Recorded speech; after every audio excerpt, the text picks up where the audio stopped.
If you've never heard of Dale Chihuly before, you are in for a treat with this one.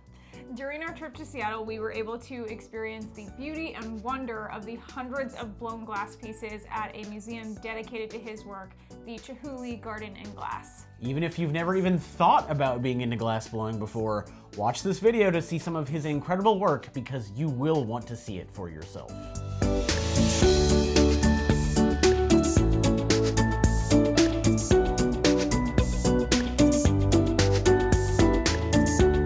Hi, I'm Adam. And I'm Phoebe. And we're the couple behind In the Great Wide. Seattle was our last stop on our month-long train trip across the country and back using Amtrak's USA Rail passes. We only had 2 days in Seattle. Yeah. So we decided to go for the City Pass. It allowed us to visit 5 attractions for the price of 3, including the Space Needle, which was amazing, and I will put a link to it right now. As well as the Seattle Aquarium, the Museum of Pop Culture. We did a short harbor cruise in Elliott Bay, and we also visited Chihuly Garden and Glass. If you want to know more about the City Pass, tell us in the comments, and we can make another video with all the details about the City Pass. Yes. But we knew that the Chihuly Garden and Glass was going to be beautiful and unique, because we accidentally saw a Dale Chihuly piece in the Denver Botanic Gardens earlier in our month-long trip, but we were not prepared for the overwhelming amount of blown glass pieces that are in this museum. Obviously, the museum features Dale Chihuly, arguably the most successful glass blower in history. He was born in 1941 in Tacoma, Washington, which is just south of Seattle, for those of you who don't know. Yeah. And they started experimenting with glass blowing in 1965. In 1966, he received a full scholarship to attend the University of Wisconsin-Madison, where he studied under Harvey Littleton, who had established the first glass program in the United States at the university. Yeah. And then in 1967, so all within this 2-year period, he started, and now he has a Master of Science degree in sculpture. He kind of took to it pretty quickly. Yeah. Can you imagine, in a 2-year period, though, going from oh, this seems cool, to having a Master of Science degree in sculpture is just crazy. And he was so 25 when he started blowing glass. Yeah. He didn't want to do any other secondary work after high school. He was just nah, I'm good. And then he realized he loved glass blowing. Yeah, well, it's a very specific art. It is. After graduating, he enrolled at the Rhode Island School of Design, RISD as they call it over on the East Coast. He earned a Master of Fine Arts degree in sculpture from RISD in 1968.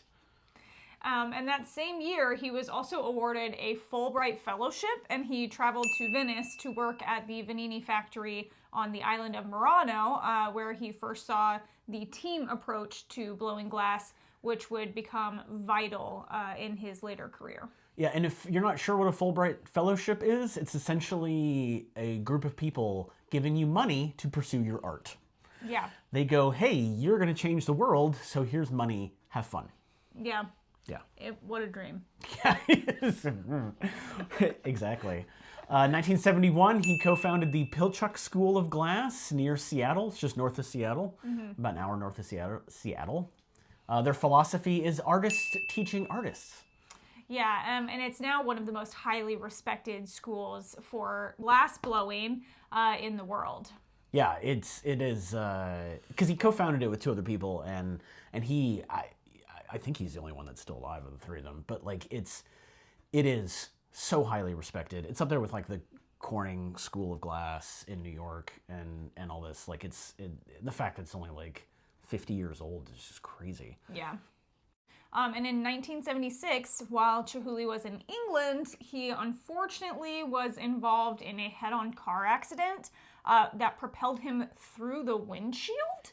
And his face was severely cut by the glass, and he was actually blinded in his left eye, so he wears an eye patch now.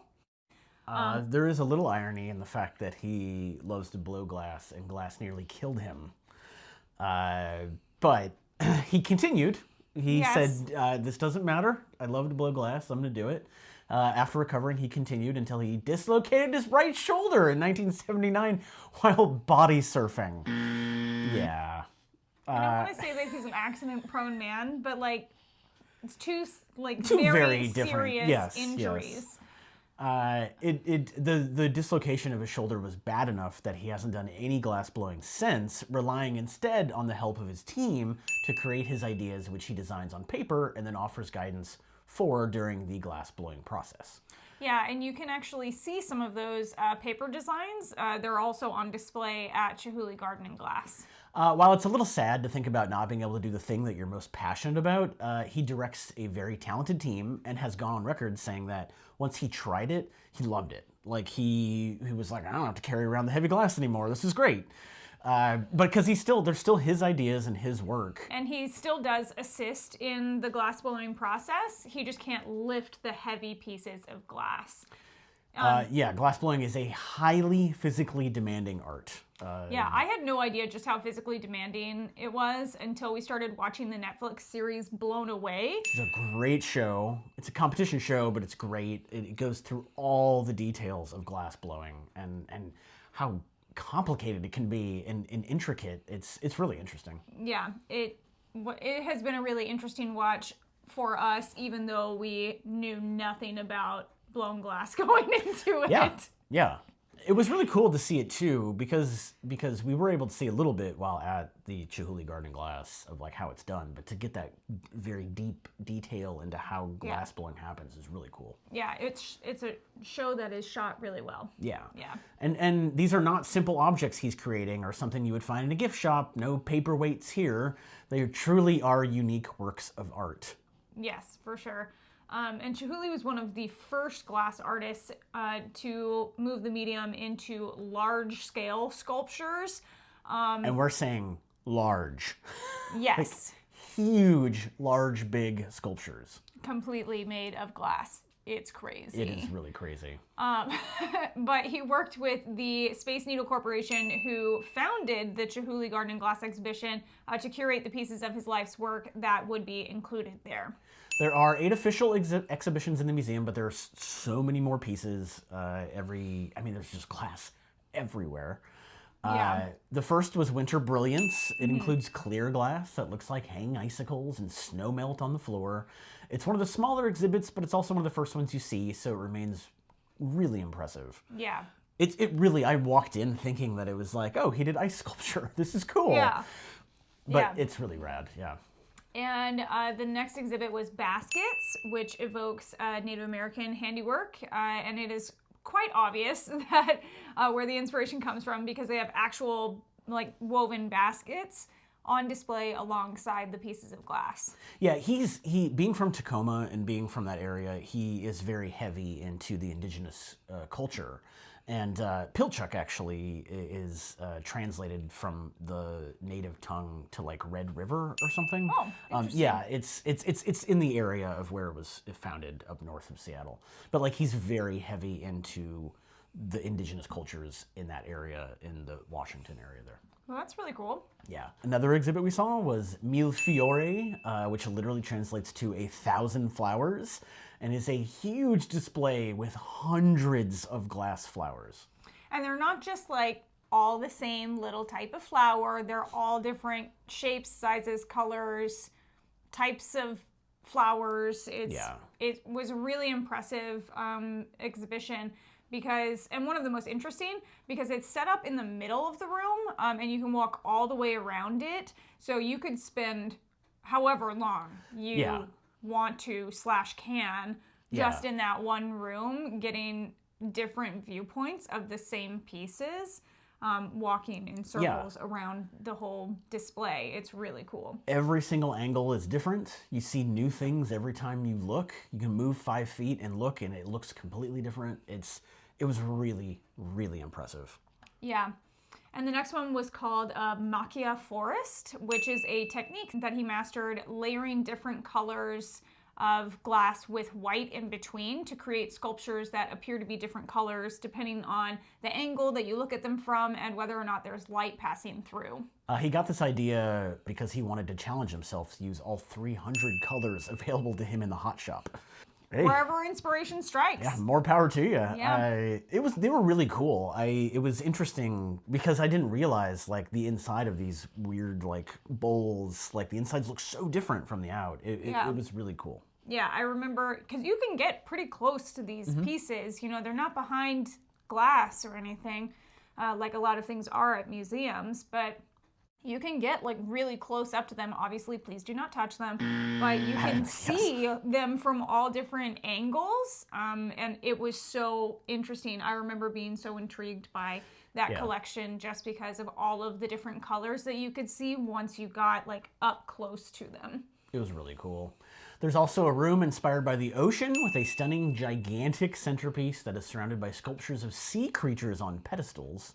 Yes, this was one of my favorite rooms, I think, because it was so different. The sea creatures that were on the pedestals was so different from so much of the other work on display at the museum that it just like gave a totally different vibe, I think, than all the other rooms. It was really interesting because most of his stuff is forms that like kind of look like baskets or they kind of look like icicles. But in this case, there was actually like, oh, there's an octopus or there's a squid or there's a fish or a crab or a lobster or whatever. And in that room, he had drawings up around of like the initial designs for them that he directed the team to do. But I think a lot of it had to do with the fact that it was stuff that was so easily recognizable. Yeah. And the centerpiece was stunning. Incredible. Just hundreds of pieces of blown glass like put together into this giant like water spout. It was really cool. Yes. And then we also saw the Ikebana, if I'm saying that correctly, Ikebana and float boats showcase, which has dozens of these colorful glass bubbles. I don't know really of a better way to describe them. They're just these color bubbles. Yeah, they're different sizes and different colors and everything. But they are displayed with these pieces that are like the Japanese art of Ikebana, which is like a flower arrangement, but it features these beautiful glass pieces pouring out of other gorgeous vases, and they're all staged in actual canoes for the exhibit. So it was a really interesting setup. Yeah. Chihuly is really well known for presenting his glass in very non-traditional ways. I think in regards to the float boats and those glass balls, he once had a display that ran down a river. I mean, he literally just tossed blown glass into the river and then would let them float down naturally to wherever they ended up, which they reference in a very well done video about him between the indoor and outdoor spaces of the museum. It was really cool to be able to see him working, like even if a lot of the footage was from a long time ago, but it was really fascinating to see the process, because especially at that point, we had no idea. I mean, I understand glass blowing, like I get how it's done, but like I've never really seen it done. And to be able to see him doing it and some of the pieces that were there, it was really cool. And just for clarification, he was not throwing glass into a river that would then break and he would just leave it there. That is not what that was. No. It was a display in Venice. He literally was tossing them in and they would just bob and then float down. And it was a natural, just like you would see these pieces floating by. Like he just thinks outside the box so much, and it's really, really fascinating. Yeah, and speaking of non-traditional presentations, he also has a series called Persians, which are random shapes of blown glass. But here at Chihuly Garden and Glass, he opted to put the entire collection in a glass ceiling and have light shine down through the pieces onto you, the observer, as you walk through this small room. And it was one of my favorite rooms of Chihuly. It was amazing. So unexpected and such an interesting way of displaying this glass. You're just seeing the light through the glass. And it's fascinating because that is how we see glass. You know, it's comes down to the light going through the glass. But it was so brilliant. It was done so well. Yeah, with all the different colors coming down it was so pretty onto us. It was so cool. Yeah. Chihuly is also obsessed with chandeliers, surprise, surprise, and a ton of them are on display, but of course, they're not your typical chandeliers. they are striking pieces of art hanging from the ceiling. All this glass being suspended, like it's the delicacy of it is so incredible, and just the idea of thinking that, you know, it's like it could fall apart. It could fall apart at any time, and it makes it feel that much more immediate and that much more beautiful. Yeah. But as you exit the indoor exhibits into the garden, you go through the glass house, which was built specifically for the Chihuly garden and glass. And it displays one of the largest works that Chihuly has ever created, measuring over 100 feet long. If you're ever looking for a best selfie moment, this is it. Yes, it's literally hung from the ceiling in this like oddly shaped greenhouse structure.